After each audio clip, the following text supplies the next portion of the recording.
Ah, ça y est, ça y est. C'est bon. Mais non, il est là, depuis l'autre bout de la galaxie. Donc, comme disait Gère, ça fait 2 ans que le musée a démarré. Donc, je l'ai volontairement pas démarré, parce que en fait, le musée, en fait, il faut le démarrer. Il faut l'allumer. Déjà, une chose hyper importante, il faut aller chercher les télécommandes.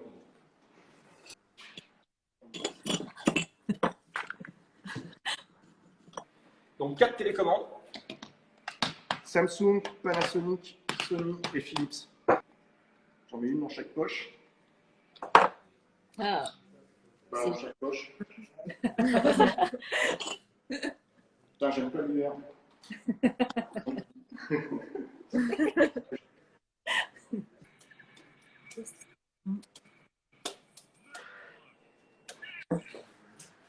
Bon, bien, on a un record. J'ai le record du musée pour démarrer le musée. 5 minutes. Je pense que ça va prendre peut-être un peu plus de temps. Alors là, j'allume un Master System. Je viens d'allumer un PC ici. Donc ce PC permet de faire tourner Skyroad, qui est le premier jeu vidéo estonien. Ici, je vais lancer, on a un Commodore 64 qui a été restauré par Nikita, un ami. Donc là, normalement, ici, ce que j'aime bien lancer, c'est Pitfall. Donc ici, on est dans la pièce années 80, début 90. Et voilà.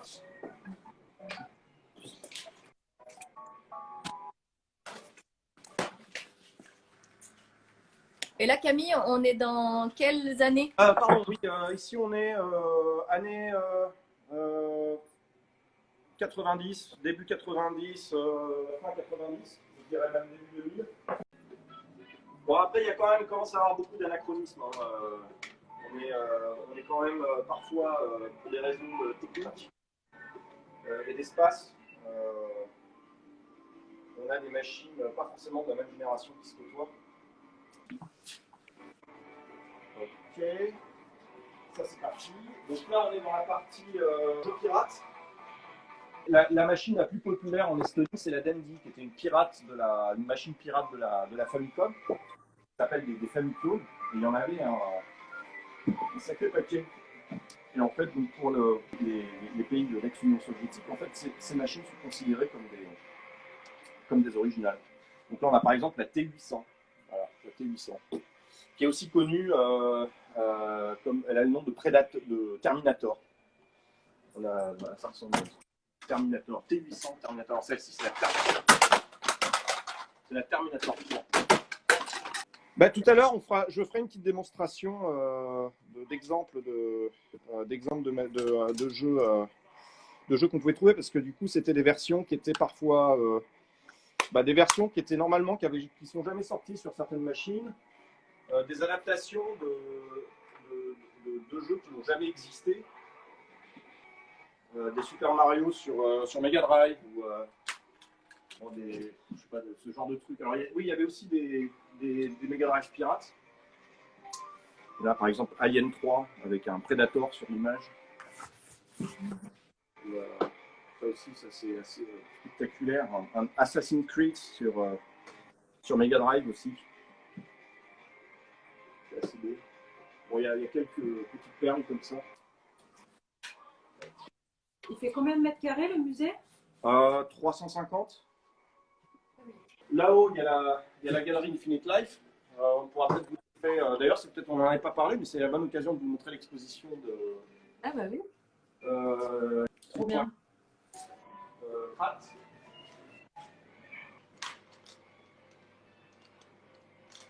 Alors là, il y a Dylan qui est parti en mission pour, je pense, retirer la coque et récupérer l'intérieur de l'écran pour réparer en fait 2 arcades que nous avons récupérées récemment, de le remplacer par celui-là. Enfin, non, de remplacer celui-là. Voilà. Ok. Comment tu as découvert ces pochettes et tous ces jeux pirates? Est-ce que tu peux nous parler par exemple des salles de jeux illégales qu'il y avait pendant la période soviétique? Ok. Ok, on est d'accord alors. Super. Bien sûr. On va brancher ça à un endroit. Vous n'existez plus, hein. On va essayer Super Mario sur Mega Drive. Allez. On a présenté cet événement comme la suite de la discussion infinie avec Camille, qu'on présentait dans la biographie comme quelqu'un suivant un mode opératoire circonvolutionnaire infini. Donc, vous pouvez comprendre pourquoi on a fait un iDouane qu'on a édité sous forme papier, qu'on peut prendre avec soi et lire tranquille pendant une demi-heure. Et répond vraiment aux questions.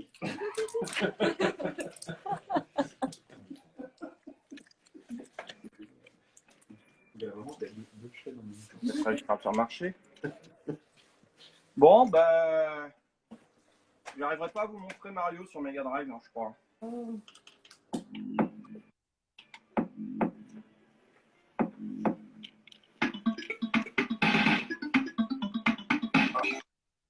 Cool.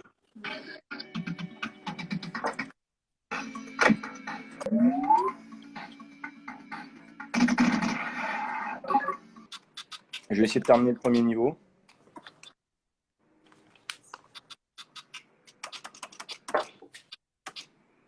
Ah, satané ptérodactyle. Je vais essayer de leur péter la gueule. Non!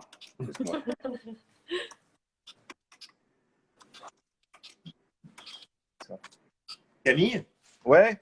après, tu pourras montrer le petit don que j'ai fait au musée il y a quelques années de cela. Mais oui, c'est pas donc, c'est le. Tu veux dire le. Attends, lequel tu dis? Le Mario Cement Factory? Exactement. Ah, Oui, bah alors oui, là, mais on peut c'est introduire- d'ailleurs une donation. Oui, il a été customisé, mais je sais pas si. Oui, il marche. En fait, on a rajouté des diodes, des LED à l'intérieur. Ah, Donc, trop bien, pour que la je lumière. l'ai pour, parce que toujours de la évidemment, lumière. ça marche à la lumière du jour, quoi. Ah, mais mortel. Alors, c'est un jeu qui est vraiment très dur. Ouais, avec des plateformes. Là, je suis T'as pas fait don à concentré là. l'occasion de ta Donc, il résidence faut, à l'école. Absolument pas. Donc- Je lui ai fait don parce qu'en fait, il le méritait bien, que je l'avais et que ça avait l'air de le toucher. Alors que je lui ai donné, parce que c'est mieux là-bas. Et voilà. Oui, donc, c'est d'ailleurs, c'est une pièce qui suscite énormément de curiosité ici parce que c'est des jeux qui n'ont jamais, qui n'ont jamais vu le jour, qui n'ont jamais été vendus en Estonie. Hein. C'est Atari, ça.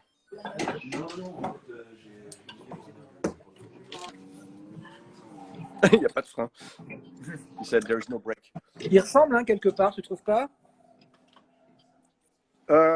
Tu veux dire la carcasse? Bah oui, la carcasse. Ouais, en fait, c'est vraiment le même genre de carcasse. Ouais. Parce que finalement, je pense que ton Mario, Mais- dans l'idée, il était censé imiter une borne d'arcade, quelque part. Exactement, voilà, Voilà. c'est ça. Ouais. Bah, c'était un peu le, comment dire, c'était un peu l'arcade, c'était le blockbuster du jeu vidéo, quoi. C'est d'ailleurs Atari a eu a eu du succès parce que justement ils imprimaient, enfin ils éditaient des jeux en arcade en format cartouche. Et c'est ce qui a valu d'ailleurs aussi peut-être certaines lettres de noblesse, mais en même temps sa déchéance dans le sens où beaucoup d'adaptations, beaucoup de jeux ont été très mal adaptés. Hein. Donc, on a notamment le Pac-Man, là qu'on peut voir ici. Donc là, c'était la version Pac-Man de l'Atari 2000.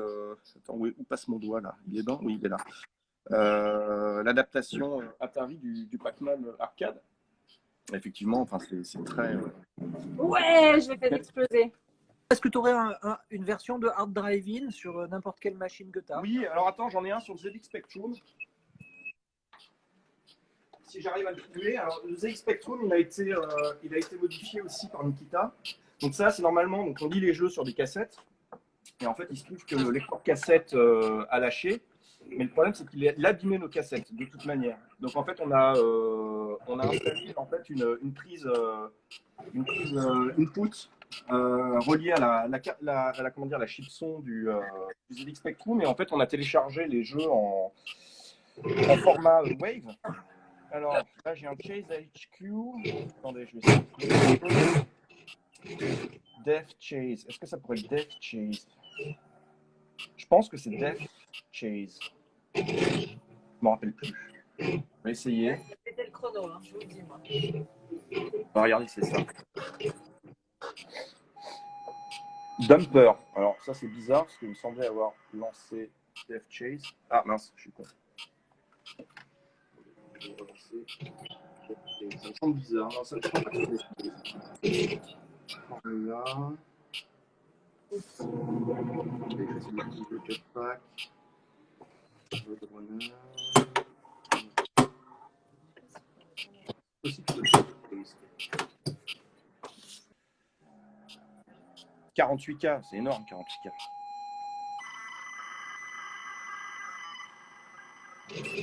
Alors, vous pouvez entendre le son insupportable du chargement de ces jeux.